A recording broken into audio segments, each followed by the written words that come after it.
PlayStation 3 emulation has gotten so amazing at this point, it's almost weird and scary. The interesting thing about this is every single time you seem to check in on this or something, you go on the internet and you look up this information, it always gets better. With the most recent update to RPCS3, which is titled 0.0.37, interesting. It's a very lengthy description of what has improved with this. Like, this is almost as long as an early 2000s Lord of the Rings novel, which is a good thing. I wanted to see how much better it is because honestly, it's been like probably like 5 months, 4 or 5 months that I actually played like other games. I was playing PlayStation Home on RPCS3, but in terms of playing like a bunch of other games and everything, it's been a little bit. So let's take a look at how good this is now, because let me tell you something. If PlayStation 3 wasn't already amazing, and then you take a look at RPCS3, it'll make you never want to do anything with your life ever again other than playing PlayStation 3. I'm actually going to be putting together an additional setup for this. I feel like there's just a lot going on right now, and it'd be nice if there was a little bit more room. So what are we working with? Because what is the beginning of everything? You need a very nice desk to be able to hold everything you want, and this is exactly what I might have. This is the FlexiSpot E7 Plus standing desk, and I need to give a huge thank you to FlexiSpot for sponsoring this video, because without this, I don't know if this could have been possible. This is actually amazing because I feel like 100% of the time, maybe like 118% of the time, to be honest with you, every time I've had a desk before this one, I've been scared that it was going to crumble to smithereens. With this desk, I don't think I have to worry about that at all, because it can actually hold up to 540 pounds, which I feel like is insane, because whenever I've looked into like specs or something for other desks that I've had, I believe the highest capacity of weight it could hold was probably around 250. And this is also very nice because even when you're raising or lowering the desk, nothing moves. I don't have to worry about things just disintegrating on the ground. Also gives you a 15-year warranty, which is probably the highest warranty I've ever heard in my entire life. 15 years. Anyway, if you're looking to upgrade your gaming setup or just want a much better desk in general, you can actually head over to FlexiSpot's website, which I will have linked in the description. You can also use my code given, which is YTE7P50 for $50 off. And hopefully I don't mess it up, because I am brutal and probably the worst person alive to build something. Honestly, the PlayStation 3 is very good. Like, it's, well, yeah, obviously, but it means a lot to myself personally. I know it's been like the same thing. I think the last, well, yeah, it was not, I think. It was the last video I made talking about the Xbox 360 being something that's very important to myself. PlayStation 3 is also up there. I don't know if there's really just two consoles at this point for someone like myself, where consoles mean so much to the individual, and that's what I feel like. This was the first console I played Call of Duty 4 on. This was really when I got to see how good first-person shooters could be. That was the very first first-person shooter I ever played, or maybe at least one of them. It was one of the first first-person shooters I played where I thought to myself, you know what? This might be my favorite genre now. This might be the only genre I want to play for the next like 5 years of my life, and that's actually kind of what happened. I played online for the first time on a PlayStation 3. It was scary as hell. You kind of just sit there scared to death to speak. So anyway, it was just the first console I played online on. So if you actually want to check out the updates to RPCS3, there is a very nice GitHub page. And before I forget, I should mention that everything, hopefully, that I'm going to discuss will be included in the description, in terms of like what websites or web pages I'm showing, or just what the conversation is of whatever I'm discussing is taking place, should be a link below, so it's not like confusing. I always forget to do that, and that's my fault, to be honest with you. So I apologize for being so stupid sometimes. Anyway, what was I saying? Oh yeah, there's a lot of notes on this, so it's actually a nice read. I hate reading.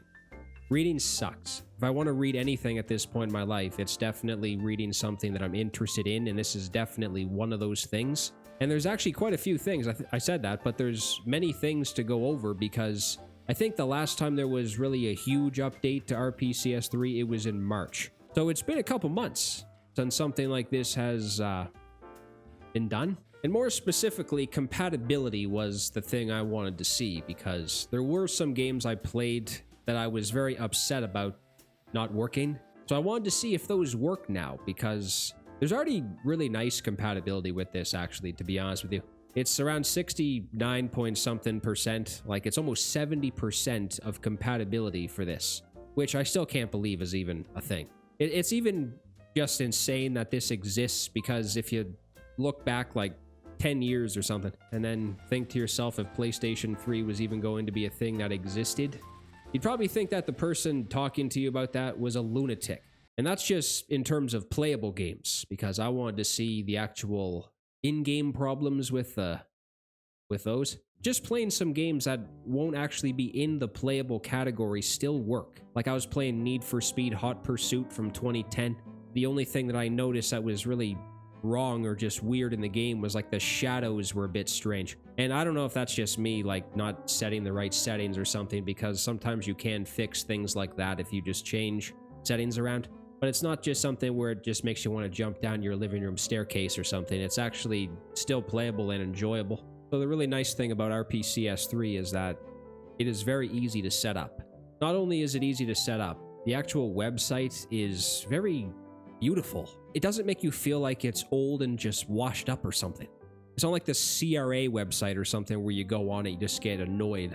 I could honestly just sit there and look at the RPCS3 website maybe for an hour, not get bored. I'm just trying to make an example of how beautiful the web pages are, but whoever designed that deserves a very nice appreciation post.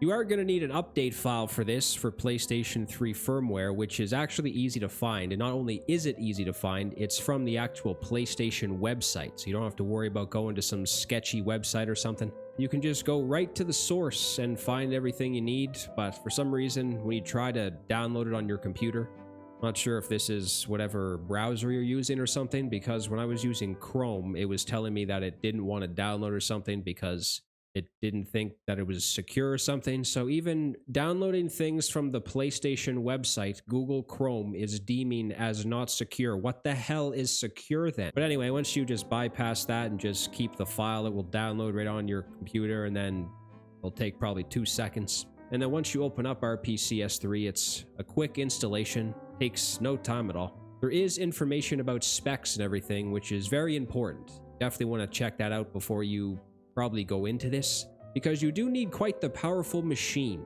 to be able to run these games well. This isn't like some old emulator or something. This is not like PSP, PlayStation 2, or GameCube, or PlayStation 1. Now for games, the most important thing, I believe there's a couple of options you have for this, like you can get games in PKG files. PKG files seem to work the best. Like when you dump a game on your PlayStation 3, which is also something that is... God, I almost forgot to say that. It's definitely something worth noting, because if you have a modded PlayStation 3 or something, just dumping your PlayStation 3 game on a USB flash drive or something is quite simple.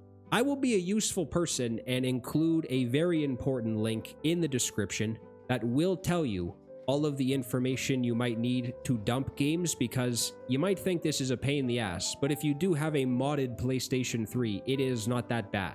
There might be a bit of an issue where it shows like a bunch of red textures and everything is red and weird looking, and it scares the hell out of you because what the hell, you think your computer's about to explode. However, there is a fix for this. All you need to do is just enable strict rendering mode, and that should fix everything, because that fixed everything for when that happened to me. The only downside to that, it does make the quality a little bit worse. Not so bad that it looks terrible or something, but you can definitely notice a little bit of a quality downgrade, which in terms of is it worth doing that, absolutely. So it's not like so bad that there might even be other options. That's just the only method I found out works, because I actually noticed that on quite a few games I tried to play. And then if you enable that option, it just completely goes away, which is nice that there is a resolution. Now, obviously, sometimes games will work.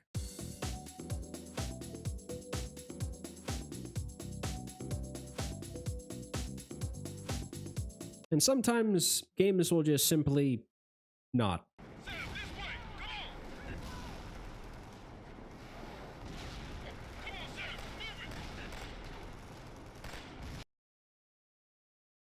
You can actually have access to patches if they are available. I noticed a couple of games I played you can't unlock the frame rate. There is honestly still some games I haven't really played in my life, like Infamous 2 and the first one. I don't know why I said the second one first. That is actually very fun. The first one was good, at least from what I played. The second one, honestly, I didn't want to get off of it. I don't know what the hell was going on. It was very, very fun to play that.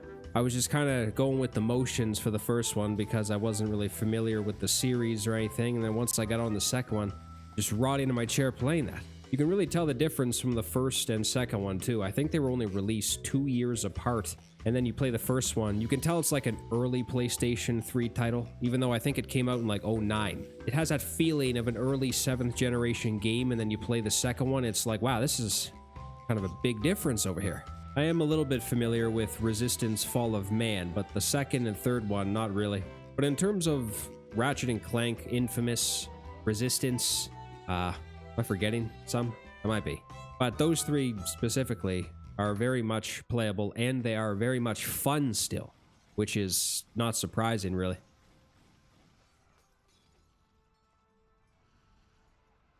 Honestly, the compatibility is incredible on this. I know I said this, but it was just a quick little... I think it was quick. It is really impressive how well the compatibility is. Now, I was also talking about how I was playing this a couple of months ago and certain games didn't work. Like, they wouldn't even advance past a specific screen. I was playing Sleeping Dogs a couple of months ago. It wouldn't even get past the very first area where you were trying to run away.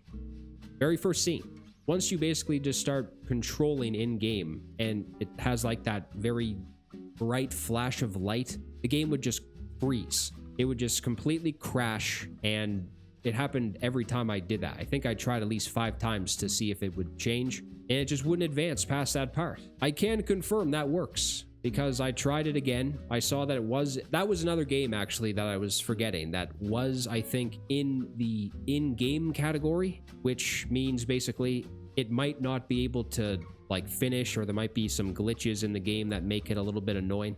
It wasn't actually in the playable section for compatibility, but now it is. If that was the only game that I was able to play and it actually works now, I would have been satisfied. I think Spec Ops: The Line was one of them, where that was... Actually, that's kind of still a mess. Or not, it's not a mess, I'm sorry. Being over dramatic over here, but it is a little bit weird. The audio is a bit messy. It just doesn't really want to work. But the gameplay, I think, is a little bit better because I did play that a couple of months ago as well, and it was really sketchy. Like, it would just freeze for like 5 seconds. It wouldn't completely crash or something. It would play and then just freeze for a bit and then continue. But now I think just from the short period of time I played it again, the gameplay seemed a bit better, but the audio is still not that good. So it is a 100% fact that there are games that are definitely getting better, if not just games that didn't work at one point, like Sleeping Dogs. They are playable and they do work now. That has to be mentioned because Sleeping Dogs is one of the most underrated games maybe to ever exist. Just people should be running outside and yelling it outside. Just yelling into the air like a wolf. That Sleeping Dogs works on PlayStation 3 emulators. Compatibility I already said, but in terms of how well the games actually perform is another thing. Because some games you can actually play at like 60 frames per second, and even games that can't run at 60, they might be only 30 where they're originally made or whatever. Like, what? You want to say the sense? That made no sense. The game might only originally be able to be ran at 30 frames per second, but on RPCS3 you can actually get it to maybe run at like 40. In terms of resolution though, that is something that is quite noticeable. Like when you play some of the older PlayStation 3 titles, like if you just went back on original hardware and played Uncharted or something, like the first one, it is weird, man. It is honestly strange to think how well everything is working and everything just functions and just how well games look. It's a strange thing to think about. I sit here and I sit down and I think how weird this is. I don't know if a Manitoban bison that broke into your living room and started chewing on your lampshade would be more weird than this. If you have a pretty hefty machine going on and everything and you want to be able to do this, there's really no worries. You can get it done. You can even play some demos. You can play... I was playing Need for Speed Shift. Now that's obviously not one of the biggest games. I just kind of moved on from that part because I didn't know what game to mention, but I was playing that. And you know what? I like that because that was one game that I played in like '09 or something, and I was playing the demo for it. Some games you might have like Grand Theft Auto 4 or something, you would think would be like not possible. It was interesting. It's absolutely not possible at this moment, it feels like, but maybe in the future, regardless if I'm even thinking about the right category of games, you can play a lot of very well-known games. I think that was what I was trying to say. I think one of the most impressive things about this is the RPCN option, which is basically the online for this. I think Warhawk was actually one of those games that wasn't fully playable, like there was like glitches inside of it and everything that was a bit of an issue. However, just the fact that that is an option and you can do that, you can play PlayStation Home on this. It's not just games where the game might not function the best. You can play games that work well if you find communities and everything, which is also incredible. There are communities out there who are trying to bring, or not even trying, they are bringing back incredible things like PlayStation Home. You just have to go to the RPCN section in the drop-down menu and basically just make an account. I think if I remember correctly, they have to send you like a token or something through email. They email you this code or whatever, and then you just put it in and then you're activated. You're good to go. You obviously probably have to change, or you may have to change IPS or IPS. What the hell am I talking about? IP address settings for whatever game you might want to play. I think you had to do that for PlayStation Home. And that might actually be one of the top things. I am interested to see how much better it does get and just how many more games are able to be played online in the future. There's actually a compatibility list as well for this in terms of which games are playable on RPCN, which is very nice as well. So this obviously can get better, and if it does, man, this is... let me tell you something. When it comes to emulators and what I have probably said before, because I think many times I've said that PCSX2 is the most impressive emulator that I've ever played, and the more I play RPCS3, I'm starting to change my mind. This is one of the nicest emulators, if not the nicest at this point in 2025 where I stand right now. Obviously the old ones are good. It's just, I mean, PlayStation 3 was already hard to develop games for, and we have a PlayStation 3 emulator that functions very well. It's hard not to think that this is one of the greatest things to ever exist. I don't know if I'm going to change my mind. If Xenia gets a lot better, I don't think it's ever going to surpass RPCS3 or something, but it might get up there because those two generations, I know PlayStation 4 is something I'm very interested in too with, what is it, Shad PS4?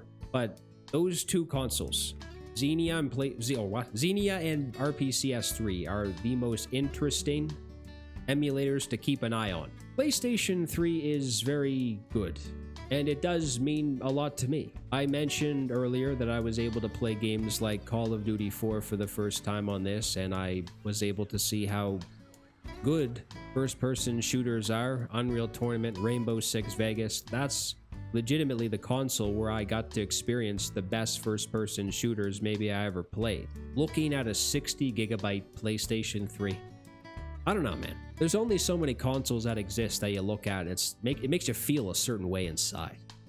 This is one of them. It's probably just an opinion-based thing. Like, if you're obviously not around my age, you probably could care less about PlayStation 3 or something, but it really does feel like this era was the greatest that ever existed, because we had the greatness of multiplayer. We had the greatness of single-player games. We had everything. We really were spoiled. Our generation was spoiled beyond belief around like 2006 to 2012. I can't imagine a better 6 years in terms of gaming. We had everything. You wanted to play a single-player game, you could do it. You could walk into any GameStop after you got scammed from trading things in. Walk your ass in there with this large box. You might as well have brought a 4x4 carrying a shed with the amount of games you had. You would walk in there with this large collection.